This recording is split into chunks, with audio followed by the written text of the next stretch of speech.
నేను తెలంగాణ దోపిడీకి గురైంది ఇవన్నీ మాట్లాడి నేను ఒకటే అనుకునేవాడిని, ఏదో బాధ ఉంది, కోపం ఉంది, వ్యధ ఉంది. భాషని యాసని వెటకారం చేశారు. అప్పటికి పాలిటిక్స్ తెలియదు నాకు.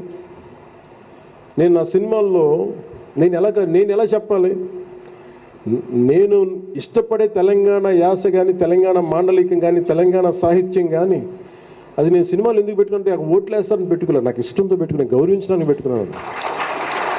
మేము ఇప్పుడు పాలిటిక్స్లోకి వచ్చి ఉండొచ్చు, అది వేరే విషయం. నేను కూర్చున్నదంతా చాలా బలమైన జనసేన ఐడియాలజీ ఏంటి, ఇది కన్ఫ్యూజ్డ్ ఐడియాలజీ అని మాట్లాడతారు.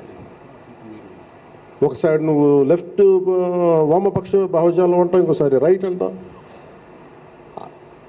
మిగతా వాళ్ళకి కన్ఫ్యూజన్ ఉంది, నాకు కన్ఫ్యూజన్ లేదు. నాకు అది రీజన్ కూడా చెప్తాను. ఇప్పుడు తెలంగాణ సాయుధ పోరాటం చేసింది చాలామంది కలిపి చేశారు.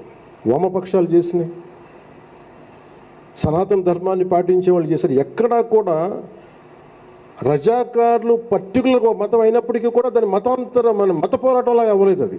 అది సాయుధ పోరాటం అయింది దానికి, అంటే అంత స్ఫూర్తి దానికి. అంటే నేను ఆ బ్యాలెన్స్ నేను పట్టుకున్నాను. నాకు అర్థమైంది తెలంగాణ గొప్పతనం, తెలంగాణ పోరాట గొప్పతనం.